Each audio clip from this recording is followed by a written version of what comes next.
Lércio, tudo E aí, bom? e aí, Carla, pessoal, tudo bem? Tudo tranquilo. Beleza, Esfriou? Carla. Primeiro, dar meu boa noite para todo mundo. De fato, tem sido a pandemia, esse momento de necessário isolamento social, parece que assim tem feito sobressair a meu lado mais poesia. Eu já comentei, quem me conhece sabe que eu sou um leitor de poesia desde jovem. E aí, Carla, quando eu coloco aí, a gente faz esse cardzinho para poder falar da live, agroecologia e poesia, a galera fica assim, alguns, né? Fica assim, mas poesia, nós temos que falar do momento, a crise que nós estamos vivendo, a situação difícil, né? Brasília está explodindo. E aí, Carla, a poesia também sempre foi um instrumento de luta. A poesia não nos fala apenas do lúdico, ela fala da vida. E aí, nessa conversa, pensando aqui, hoje eu queria começar com uma poesia, assim como você falou. Uma poesia de Drummond, que Drummond escreveu lá no Ido, assim, ao redor dos anos 40, em um momento em que o Brasil passava uma situação política bastante complicada, que era o Estado Novo. O Estado Novo era a ditadura comandada por Getúlio Vargas. E ele exercia essa ditadura com o poder da força militar. E vamos lembrar que Rio de Janeiro era a capital da República. E Drummond era mineiro de Itabira, mas havia se mudado para o Rio de Janeiro, que é onde as coisas aconteciam do ponto de vista da efervescência cultural. E aí, se vocês me permitirem, eu vou declamar poesia, ainda que eu seja mais assim leitor do que. Mas essa poesia ela me marca tanto que eu meio que sei ela de cor. Ela está aqui, ó, para se eu precisar. Mas ela chama Mãos Dadas. E aí, quem está nos ouvindo, aguça o ouvido e vê se ela não tem tudo a ver. Drummond fez isso há 80 anos atrás. Vê se ela não diz que é o nosso momento. E essa poesia diz o seguinte: ó, não serei o poeta de um mundo caduco. Também não cantarei um mundo futuro. Estou preso à vida e olho os meus companheiros. Estão taciturnos, mas nutrem grandes esperanças. Dentre eles, considero a enorme realidade. O presente é tão grande, não nos afastemos. Não nos afastemos muito. Vamos de mãos dadas. Aí ele continua: não serei o cantor de uma mulher, uma história. Não direi suspiros ao anoitecer, a paisagem vista da janela. Não fugirei para as ilhas, nem serei raptado por serafins. Não distribuirei entorpecentes, nem cartas de suicídio. O tempo é minha matéria. O tempo presente, o homem presente, a mulher presente, a vida presente. Então essa é a poesia de Drummond que chama Mãos Dadas, que ele subtitula, o subtítulo dessa poesia é Sentimento do Mundo. Então eu trago ela para a gente começar a nossa conversa, que nós vamos trazer agroecologia daqui a pouco, mas para dizer assim, poesia, o poeta nos diz aquilo, algo entre o dito e o não dito. Ele capta o sentimento de um determinado coletivo. Quando ele capta o sentimento de muita gente, ele é um Drummond. Né? Quando ele fala só do sentimento próprio, ele talvez não vá ter tanta projeção. Mas quando ele capta a percepção de muitos sobre dada situação, dada realidade ou dado momento, ele vira um grande poeta, o que o Drummond era. E é por isso que eu começo com esse Mãos Dadas de Drummond, para dizer que a poesia também é necessária em momentos de resistência como o que nós estamos vivendo. Eu que acompanho o que tu escreve, eu sei que é um exercício de fazer isso, né? Captar esse sentimento de várias pessoas ou do entorno todo que a gente trabalha e traduzir isso em palavras, que às vezes vai ser um conto, às vezes vai ser as histórias do Vozes e muitas vezes vai ser poesia. E eu acho que para esse momento ela reflete muito bem. Então eu gostaria que, se tu pudesse ler para nós e também comentar um pouquinho dessa inspiração e como que tu vê essa poesia, que eu acho que tem muito a ver com essa questão da resistência, e a gente conversar um pouquinho sobre isso. Isso Então, eu aí. nessa minha lida de agrônomo agroecológico, agrônomo ecológico, a gente foi buscando maneiras de se relacionar de maneira mais harmônica com a natureza. Olha como a poesia começa a entrar, né? Se relacionar de maneira mais harmônica com a natureza.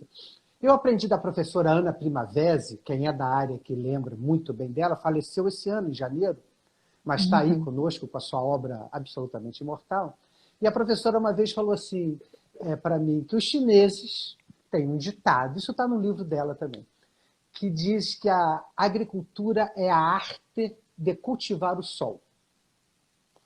Isso é uma coisa bastante intrigante, né? Primeiro que eles definem a agricultura como arte, a arte de cultivar o sol. A arte em latim quer dizer técnica, quer dizer instrumentos. Então, a técnica, os instrumentos de cultivar o sol. Quando eu falo isso, em muitos cursos, eu falo isso, alguém me corrige e fala assim, Laércio, não é o solo. Não, não é o que os chineses diziam. Os chineses diziam que a agricultura é a arte de cultivar o sol. De que eles estavam falando há 5.000 anos atrás? Da fotossíntese, que só foi descoberta há 200. Na verdade, a fotossíntese foi descoberta há menos de 200 anos atrás.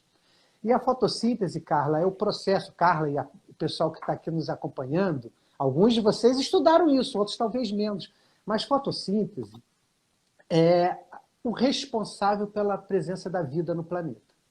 Não existiria vida no planeta se as bactérias que saíram lá do caldo primevo não tivessem aprendido essa capacidade, primeiro elas, depois as plantas que vieram depois, de extrair energia do sol, extrair nutrientes do ar e da água e sintetizar matéria. Meu Deus, se isso não é poesia, o que que é? Né? Aproveitar a energia do sol, extrair nutrientes do ar e da água e sintetizar a matéria. Então, essa madeira que está dura aqui na nossa frente, aqui atrás de mim, isso é pura energia do sol, que as plantas sintetizaram, que as plantas aproveitaram para sintetizar a madeira. Então, essa ideia da matéria como luz que se condensa. Isso é lindo, né? É Então, lindo. é lindo, né? Então, eu acho que existe um mistério da luz. Existe um mistério da luz. Quer dizer, a luz é um mistério. Porque, olha bem, a matéria, então, é luz condensada, ou precipitada, ou coagulada. E aí tem umas coisas interessantes, né, Carla? Assim, os grandes mestres sempre falam da luz. Jesus falava assim, eu sou a luz do mundo. Que isso? Luz do mundo, né? Exato. Que curiosidade, né? Assim, quando a gente vê um santo, a gente vê uma auréola de luz ao redor dele. Né? Quando a gente quer falar com uma pessoa muito legal, Buda, a gente fala assim, é uma pessoa iluminada. O budismo não é mais do que nos incentivar a buscarmos a nossa iluminação. Sempre luz, sabe? Em qualquer uma das religiões, ou seja, desse contato com o mistério, de contato com o divino, aparece a luz. Então isso é uma coisa que me intriga. E eu chego na casa das famílias... Vou falar outra coisa para vocês. Se eu estiver falando muito, você me interrompe. Não, pode falar que a gente te interrompe se precisar. Quem quiser fazer pergunta pode fazer, eu estou ligado aqui. O Lutzenberger, outra figura, já citei Primavera. Olha só, já começamos com Drummond, fomos por Primavera e agora estamos no José Lutzenberger. Estamos muito bem E Buda acompanhados. também, né? E Jesus, Buda, Buda. Jesus, nós Tá estamos hoje indo, aqui. tá indo. Tá inspirado. Aí o Lutz, como aqui no Rio Grande do Sul eu aprendi a chamá-lo, os amigos chamavam assim, o Lutzenberger, ele falava uma coisa que eu adoro, que ele falava assim, não há nada mais subversivo do que uma linda propriedade camponesa. Ele tinha também sua origem europeia, ele gostava de falar camponês e camponesa. Olha que interessante. O que ele quer dizer com o subversivo da propriedade camponesa? Que a propriedade camponesa, se funcionar como historicamente ao longo dos séculos e dos milênios funcionou, ela subverte o sistema. Ela não vai apoiar as grandes empresas transnacionais, as grandes petroquímicas, as grandes farmacêuticas. Ela não vai poluir, ela não vai gerar doença, porque é uma propriedade que está produzindo alimentos de maneira integrada com a natureza. Então, ele falava, isso é altamente subversivo para o sistema.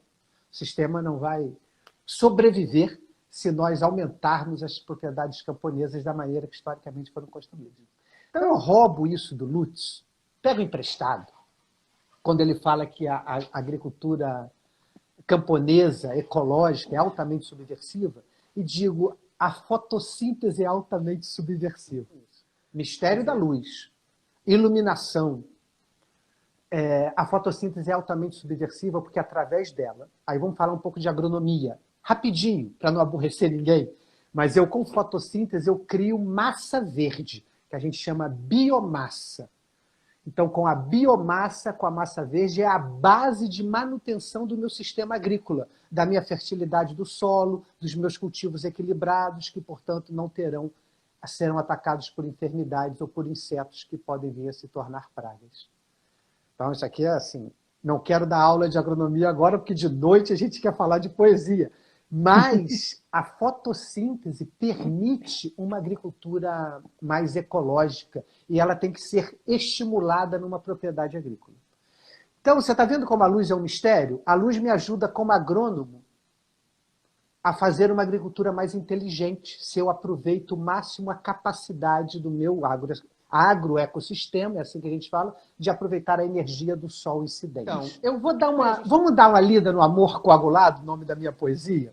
Você sabe que essa poesia que está na contracapa do Vozes da Agricultura Ecológica 2, ela tem um nome assim, Carla, eu botei o nome de Amor Coagulado, mas parece que o nome dela era Mistérios da Luz. Ficou assim na minha cabeça, sabe? Mas, enfim, o título dela ficou Amor Coagulado. E eu vou te dizer que volta e meia, a Dulce está dizendo que é de Cabo Verde. Volta e meia, quando tu vai falar desse poema, tu fala Mistérios da Luz. Tanto que eu fui ler aqui Amor Coagulado e eu, pera, tá errado isso aqui. E eu vou te dizer que, assim, ele é o meu top 3 dos teus poemas, esse aqui. Ele é muito assim, como é que eu vou dizer? Ele é uma interface muito interessante da vida com a agronomia, né? Da vida com o trabalho que a gente faz. Então ele é assim, ó. A vida é luz sintetizada. Na folha, sei a luz sequestrada. No grão, vejo a luz concentrada.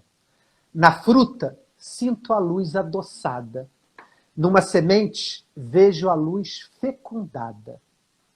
Nas raízes, imagino luz escondida. No tronco, a luz adensada. Na plantação, vejo a luz multiplicada. Na floresta, me acolho na luz acolhida. No arvoredo, sinto a luz armazenada. No arco, em cores, vemos a luz refratada. Na flor, sinto a luz enamorada. Na rosa, cheiro luz perfumada. No prato, vejo luz precipitada. No pão, vejo luz que fermentou. No vinho, vejo luz que se embriagou. No leite, vejo luz ruminada. No mar, um mar de luz guardada. A noite é luz que se ausentou. No astro, enxergo luz viajada. A morte é luz dissipada. A matéria é luz que condensou. O tempo é luz transformada. Na vida, a luz é estado desejado. O amor será luz alcançada. Na luz, intuo o amor coagulado. Essa é minha... Eu acho que a explicação eu dei antes, né, Carla? Mas essa poesia tenta trazer para a gente o mistério da luz. E para quem é da área da agricultura que está nos vendo, e pode também usar essa poesia para melhorar suas práticas agrícolas. Eu garanto que ela tem ensinamentos agronômicos aqui também nessa poesia. Porque se a gente se aproxima de qualquer conhecimento, e aí outra vez a poesia, né? Se a gente se aproxima de qualquer conhecimento não desprezando, como é que eu vou dizer? Não desprezando a dor do processo de aprendizagem. Também dói um pouquinho aprender. E aí vem a métrica. Para fazer poesia com métrica é um pouquinho mais doído. A gente pode conversar, Carla, se a métrica, se a poesia, se a agroecologia tem métrica. Porque para eu fazer uma poesia, eu primeiro, um poema, vamos usar a palavra com mais precisão. Para eu fazer um poema, eu preciso captar a poesia. Mas eu também tenho que ter um pouco de técnica para isso. Claro que se eu for muito bom, eu posso simplesmente expressar a poesia da maneira que ela flui por mim. Mas é comum que você vai ter que estudar um pouco para poder entrar nesse mundo. Então a agroecologia não é diferente. A gente ensinar, e aqui tem vários professores, né, conosco, ensinar também é um processo que a gente pode amenizar a dor da aprendizagem com o lúdico, e a poesia entra super bem nisso aí. Isso E aí, fundamental. como o nosso assunto é agroecologia e poesia, e a gente tinha até colocado no primeiro card, né, que essa questão da métrica ou da simples, a gente vai voltar a uma coisa que a gente estava conversando na outra live, e que foi a pergunta que tu não me respondeu e tu disse que ia responder nessa live de hoje, que é: a poesia, ela é métrica ou ela é simples na agroecologia? Porque a gente estava... A poesia, ela tem um ritmo. E, historicamente, assim, séculos, esse ritmo vem sendo dado por essa tal dessa métrica. O que significa isso? Significa que as sílabas são colocadas em determinada ordem nos versos, de maneira a nos dar uma sonoridade. Todos nós... Então, vou dizer aqui para vocês, ó, minha terra tem palmeiras onde canta o sabiá. As aves que aqui gorjeiam, não gorjeiam como lá. Isso é bonitinho, todos nós sabemos isso, porque é uma redondilha maior. Todos esses versos, a sílaba tônica está na 7ª sílaba poética de cada um desses versos. Interessante, né? Estava à toa na vida, o meu amor me chamou para ver a banda passar cantando coisas de amor. A banda de Chico Buarque é outra sonetilha. Desculpa, redondilha maior. Eu estava falando do soneto. Eu estava falando do soneto. Soneto significa pequeno som em italiano. Soneto, pequeno som. Por quê? Porque as sílabas se organizam de maneira a nos traduzir, a nos trazer uma sonoridade poética. Então, o que eu quero dizer com isso, quando eu falo de agroecologia e poesia? Eu quero dizer que a gente pode versar livremente, né? Mas é legal saber a métrica. Isso eu estou dizendo do meu lado poeta. Se outra pessoa fala assim, Laércio, eu não quero nem saber de métrica, eu bato palma para ele. Vai firme, vai fazer seus versos da maneira que você quiser. Os poetas nos deram isso através da Semana de Arte Moderna, há quase 100 anos atrás. Então nós podemos fazer isso. Mas eu gosto de estudar um pouco de métrica, nem que seja para depois fazer verso livre. Bom, eu como só penso em agricultura ecológica e em poesia na minha vida, eu trago isso para a agricultura ecológica, para a agroecologia. Também na agroecologia eu posso exercitar a minha prática cotidiana de maneira livre, de maneira a buscar a maior sintonia possível com aquele meu, vou usar o termo de novo que a gente usa, com aquele meu agroecossistema. Eu vou usar... Mas isso, eu vou te interromper. Isso é livre ou isso é métrico? Porque se a gente pensar nessa questão do equilíbrio do ecossistema, ele tem um ritmo. Então eu vou te perguntar, isso é livre ou isso é métrico? Essa é uma excelente pergunta. Ela tem sua métrica, mas a métrica que eu estava querendo dizer aqui, ela é menos espontânea e mais estudada. Mas você tem razão, os ciclos da natureza são extremamente métricos. Na outra live eu falei nisso. Quando a gente estuda o ciclo do fósforo, um nutriente tão importante para a agricultura, e a gente vai estudando as etapas do ciclo de fósforo, o ciclo do fósforo está aí nos cadernos também como é que chama? Segundo grau? Ensino médio. Então aí nos cadernos de ensino médio. Não se entrega, Lércio, não se entrega. É científico, eu ia falar científico, ia ser pior ainda. Então, esses ciclos são métricos, eles têm o seu ritmo. Mas o que eu estava querendo dizer é que você procurar estudar para fazer agroecologia, Carla, é fundamental. Isso que eu estava querendo dizer. Mesmo que depois você vai exercitar isso de maneira livre na sua propriedade, a agroecologia não prescinde de um estudo da sua métrica. Ou seja, tem alguns livros fundamentais que já nos foram escritos e que nos dão a base necessária para depois a gente versar livremente se a gente quiser. Né? O que eu acho que não pode, não é que não pode, mas eu não sugiro nenhum caminho nem outro. Não sugiro nenhum caminho duro, apenas do ensino específico de agroecologia e a sua prática estrita. Eu também não sugiro que você pense só na espontaneidade da sua relação harmônica com a natureza, pelo menos na nossa cultura. Eu vou aproveitar o gancho da pergunta do Irã. O Irã está dizendo, pergunta não, a observação dele, que assim como a poesia, a agroecologia é um pouco de intuição e observação. O Irã, eu tenho a ciência como a busca da aproximação da verdade. Então, eu não vejo ciência assim, só entendida como esse método científico hoje abraçado pela academia, que foi aí desenvolvido pelos chamados pais da ciência, século XVI, XVII, aquela história que quem gosta disso já estudou, né? A chamada ciência cartesiana, newtoniana, né? Do René Descartes, do Isaac Newton. Eu não vejo ciência apenas como o conhecimento gerado a partir do método dito científico. Eu vejo ciência como a busca da aproximação da verdade. Aproximação, porque a própria ciência se autodefinisse como a busca da verdade, isso pode ser meio exagerado, porque a gente não sabe se é possível chegar nela. Então, aproximar-nos da verdade. E aí, Irã, eu acho que a intuição também é ciência. Como assim, Léo? Porque a intuição também nos aproxima da verdade.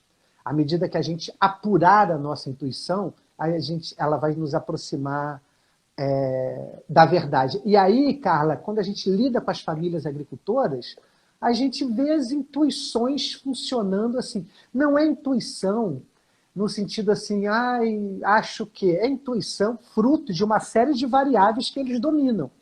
Dominam uma série de variáveis, porque sabe sol, chuva, calor, as sementes diferentes, vai germinar, não vai germinar, vai dar bem, não vai dar bem. Tudo a época, a lua. A época, a lua, estão sabendo de profundidade, vai colocar semente, espaçamento entre as plantas. Inclusive... Então, Carla, voltando um pouquinho, então a intuição, vários agricultores estão cheios dela.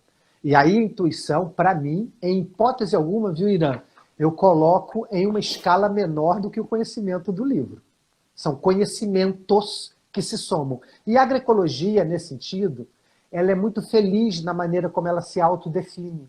Que ela fala que é o conhecimento gerado a partir da integração entre o conhecimento, o saber tradicional dos povos ao redor do mundo e o conhecimento e o saber gerado pelas pesquisas científicas contemporâneas. Então, eu acho esse diálogo muito bacana mesmo, porque também o saber tradicional, também as famílias agricultoras que estão, ou originárias, que estão em um determinado espaço por décadas ou séculos. A Ana Paula entrou também, agricultora ecologista. Eu acenei jovem, aqui para ela também. Então, também eles, as famílias agricultoras, a Ana Paula é um exemplo disso, os dois irmãos dela também, primo dela, Natan também. Porque também os agricultores familiares têm direito ao conhecimento acumulado pela humanidade. Eles não precisam ficar restritos ao conhecimento hiperamplo, muito interessante, que o seu convívio com o espaço vem somando ao longo das gerações. Então, o conhecimento tradicional vem se somando ao longo das gerações, isso é lindo. Mas e os outros locais do planeta? O que estão descobrindo? Eu também tenho acesso a isso, eu também quero ter acesso a isso. Então, isso eu acho lindo. E a agroecologia, repito, para mim, ela foi muito feliz quando ela se propõe a ser essa síntese entre o conhecimento acumulado ao longo de milênios pelos saberes locais, camponeses, tradicionais, originários, e o gerado pelas pesquisas científicas desenvolvidas com métodos já consagrados de aproximação da verdade. Para mim, esse caldo todo é que me interessa, porque a ideia é se aproximar da verdade. E aí, vou dizer para vocês o seguinte, a poesia também faz isso. A poesia também é um mecanismo de me aproximar da verdade, porque o poeta, repito, acho que eu falei isso antes, o poeta me diz algo que está entre o dito e o não dito. É algo que está, assim, eu quase tinha vontade de dizer aquilo, mas eu não falei ainda. Que não seja, e possa me dizer do amor que tive, que não seja imortal, posto que é chama, mas que seja infinito enquanto dure. Quantos amantes não ficavam frustrados por ver o seu amor terminar antes dessa poesia? Eu achei que era para sempre, durou... Às vezes fala assim, eu achei que era para sempre, durou só 20 anos.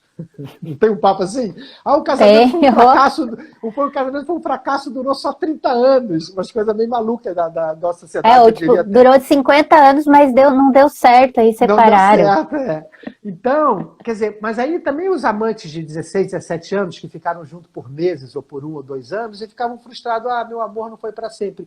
E aí Vinícius veio nos libertar desse sentimento. né? Ele falou algo que não tinha sido dito. Por isso que eu digo, é entre o dito e o não dito. Não tinha sido dito, mas já tinha sentido por nós. Nossa, foi tão bom, por que foi um fracasso esse meu namoro de 1 ano, de 2 anos? Foi tão gostoso. Ou por que que não foi amor, né? Porque poderia ter essa questão da sensação de, porque não foi... Ó, travou de novo. Aí Vinícius, não, eu tô aqui. Aí Vinícius nos É que liberta. aqui para nós tá dando uma travadinha, só, mas já passou. Aí Vinícius nos liberta e fala assim, que não seja imortal, posto que é chama, mas que seja infinito enquanto dure. Então o poeta faz isso por nós, sabe? Esse é só um exemplo que eu estou dando aqui, mas eu repito, como eu sou um leitor ávido de poesia, eu sempre identifiquei na poesia, era isso que eu queria dizer. Uma vez amei, diz Fernando Pessoa, já que estamos falando de amor, uma vez amei, julguei que me amariam, mas não fui amado. Não fui amado pela única grande razão, porque não o tinha que ser. Olha que coisa linda, né? Então o poeta nos conta, aí você lê uma poesia dessa e fala, olha aí, ele também passou por isso que eu passei. E aí a gente se sente acolhido pela poesia. Então a poesia também é essa aproximação da verdade. O poeta também nos conta coisas, por isso que eu como um agrônomo, né, aí vamos carregar no título, engenheiro agrônomo, com especialização em agroecologia e desenvolvimento rural sustentável, eu me recuso a ver apenas na academia fonte de conhecimento que nos aproxima da verdade. Eu me recuso. Acho válido o caminho acadêmico, mas eu pessoalmente nunca quis trilhá-lo por achá-lo duro e muito limitado, ainda que necessário, muito limitado nessa busca de se aproximar da verdade, porque acredita só num método, enquanto a busca da verdade, né? Há muitos caminhos para chegar a Roma. Laércio, tu falou do acolhimento, né, da poesia, e é muito interessante como a gente vê isso se traduzindo em várias facetas da vida, especialmente na nossa profissão. Teve uma história do Vozes que eu queria muito que tu comentasse na semana retrasada e que não deu tempo, né? E como nós ainda temos um pouquinho de tempo, e por quê? Porque eu, como técnica, como alguém que trabalha na área, toda vez que eu visito essa propriedade, porque ela é daqui do litoral, eu me sinto absolutamente maravilhada. Porque, para mim, não que os outros não sejam, mas é uma síntese desse amor pela natureza, pela criação, pelo ofício da agricultura, pela agroecologia. Então eu queria que tu contasse um pouquinho da história do Jorge e da Zenilda e conversasse um pouquinho sobre essa poesia que é aquele lugar. Carla, vamos juntar isso com o que eu estava falando antes do conhecimento. O que foi a minha intuição de fazer os Vozes, né? O Vozes 1, Voz da Agricultura Ecológica 1, não sei se sai espelhado aí, e o Voz da Agricultura Ecológica 2, meus 2 livros que eu adoro eles. Nessa história de escrever livro é interessante, a gente pega carinho por eles. Mas aí foi uma ideia, assim, depois de 30 anos de trabalho com agroecologia, até as pessoas me pediam, mas mais do que as pessoas me pediam, eu sentia a necessidade de escrever algo sobre a experiência que eu tive nesses anos todos. Mas assim, eu escrever sobre fertilidade do solo, e aí quem vai ler? Vai ler só quem estuda agronomia, sabe? E a gente quer conversar com a galera em geral, né? A gente quer ampliar os nossos interlocutores. E eu adoro contação de história. Eu adoro contar história. As pessoas, às vezes, não têm nem paciência, viu, Carla? Porque eu fico contando história. Eu vou dizer para vocês que há muitos anos atrás eu estudava agronomia, eu fui na casa de uma família, de um amigo meu, Glauco Peixoto, lá no Vale do Jequitinhonha, Minas Gerais, nordeste de Minas Gerais, entre o município de Almenara e o município de Jequitinhonha. E lá um dia, fiquei dias lá na fazenda deles, e de noite, um dia, a mãe dele falou, olha, vamos nos preparar, Dona Esther, uma figura sensacional, porque hoje vem um contador de histórias aí. Era um contador de história. Ele passava pelas propriedades contando história. Aí a galera dava janta e pouso para ele. Ele era negro, lembro bem, e ficou contando história para a gente. Nós tínhamos 17, 18 anos, estava na faculdade, devia ter uns 19, 20 anos, e ele ficou contando história. E eu embevecido com aquele contador de história. Aqui também, no Rio Grande do Sul, nós temos a mãe do João Batista Volkmann, nosso produtor de arroz biodinâmico. A mãe dele é uma senhora de mais de 90 anos, contadora de história. Então, eu adoro contador de história. Então, a ideia do Vozes foi exatamente a gente contar histórias. Mas quais histórias? Histórias das famílias com as quais eu trabalhei esses anos todos.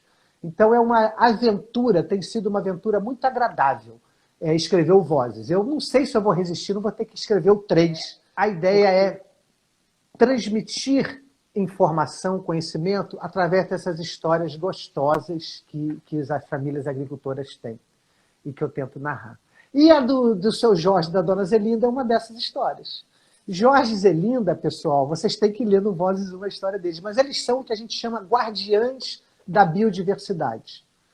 A propriedade deles é um show de manutenção de espécies e variedades que vão se perdendo se a gente faz só o que a gente costuma chamar de agricultura industrial. Se usa só as variedades que são nos oferecidas pelas grandes empresas de sementes. Então, um trabalho que na agroecologia a gente preza muito é manutenção, preservação da nossa riqueza genética através das sementes, das espécies e suas variedades. E a gente tem esse termo não foi inventado por nós, há muitos anos se usa o termo de guardiãs da biodiversidade. E Jorge e Zelinda não tem página no Face, eu acho, não. Mas através do Insta do Centro Ecológico, volta e meia vocês vão ver fotos deles, que a Carla é meio fã demais, ela posta muita foto deles. Então, é o seguinte, eu fui lá e no texto está escrito, naquela época, Carla, isso está no texto deles, eu tinha recebido a notícia que determinadas pessoas que trabalham com arroz aqui no litoral norte do Rio Grande do Sul, na verdade, uma propriedade tinha usado veneno nas taipas, tinha jogado arroz, semente de arroz nas taipas, e jogou veneno nessas sementes para os pássaros comerem essas sementes e morrerem. Porque quando você semeia arroz, tem uns pássaros que vão comer o arroz. Isso pode diminuir um pouquinho a sua produtividade. Então, o produtor de arroz, só preocupado com a sua produtividade, jogou veneno nas sementes, na taipa, para os pássaros ir lá e comer. Aquilo me deixou triste. Eu fiquei triste com aquilo. Falei, gente, estamos nessa ainda, né? Acontece. Ainda acontece. Tivemos notícia esses dias que isso aconteceu. Notícia? Aí, olha só, coisa chata. Aí eu fui para a propriedade do seu Jorge. Chega lá, ele me mostra uma árvore linda, que agora, infelizmente, eu não lembro qual é. E eu falei, e essa árvore aí, o que ela faz aqui no meio da horta do senhor? Ele falou assim, essa é meu aeroporto de pássaro. A única utilidade dela são os passarinhos e pássaros poderem ficar sobre ela. Então eu digo, meu Deus, esse mundo ainda tem salvação através de pessoas. Se você lembra o texto da dona Zelinda e do seu Jorge, eu termino falando ave Zelinda, ave Jorge. Não tinha essa saudação que faziam a César? Sim. Ave César, os que irão morrer em teu nome te saúdam. Então eu digo para seu Jorge e dona Zelinda, os que vivem se saúdam, ou os que cultuam a vida te saúdam. Então, eles são guardiães da biodiversidade e fazem uma agricultura, sobrevivem disso, né, pessoal? Não estou falando de nada que seja assim, só poesia, é também poesia concreta, digamos assim, sobrevivem disso, ganham sua renda disso, mas é um trabalho recheado de amor. E aí, né, a poesia não tem o título Amor é Luz, a luz é amor coagulado, ou seja, o amor é um pouco Roberto Carlos nas suas live não, nesse tempo não tinha live dos seus programas que ele fazia antigamente, ele sempre falava assim, o amor, né, bicho? É o amor, né? O amor é tudo, né, bicho? Então eu acho que o rei, da sua forma de expressar, porque o amor é tudo. Então, o trabalho da Zelinda e do Jorge é recheado desse amor pelas plantas, pela natureza, e é por isso que você gosta tanto de lá, porque a gente se sente num enlevo, né? A gente se sente elevado, a gente caminha sobre o solo, mas a gente se sente meio num... Devem ter muitas fadas, duendes, gnomos, cuidando daquela área.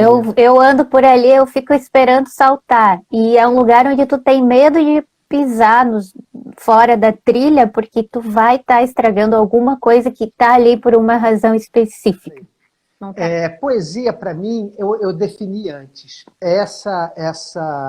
Esse sentimento, vou ficar com essa palavra, que traduz algo sentido, mas não verbalizado. Algo percebido, mas não verbalizado. O que o poeta faz é colocar essa poesia num poema. Aí ele verbaliza para a gente aquilo que a gente aquele enlevo que a gente sentiu com o amor, com uma natureza, com o rio, com o mar, né? Neruda dizia: amo o amor dos marinheiros que beijam e se vão, um dia deitam com a morte no leito do mar. Então, isso. Olha, que coisa linda, mas ninguém tinha tido ideia de dizer isso ainda, mas todo mundo tinha percebido isso. Mas então a poesia é esse enlevo que é expresso num poema através da capacidade do poeta de expressar. Era isso por hoje, gente. Beijo para todo mundo. Essa semana eu vou botar poesia de novo no Facebook e no Instagram, porque eu estou adorando isso. Nós vamos compartilhar. Então tá, obrigada, boa noite e fica